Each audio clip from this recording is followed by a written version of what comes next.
Current থাকেই না, ধরেন আজকে তো এই যে চলে গেছে আর আসবো কয়টায় তার ঠিক নাই। 1 ঘন্টা যদি থাকে 3 ঘন্টা থাকে না কারেন্ট। গরমের জন্য মুরগি হিট স্ট্রোক করে। এই হিট স্ট্রোকে প্রতিদিন 2-4টা মুরগি মারা যায়। শুধু এই মুরগি মারা যায় এটাই না, কিন্তু এই হিট স্ট্রোকের জন্য আমাদের আবার মেডিসিন খাওয়ানো লাগে প্রতিদিন 500 থেকে 700 টাকা প্রতিদিন স্যালাইন খাওয়া লাগে।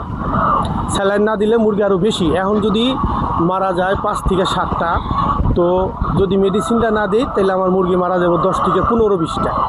এরকম যদি মারা যায় তাহলে তো আমার খামারই শেষ।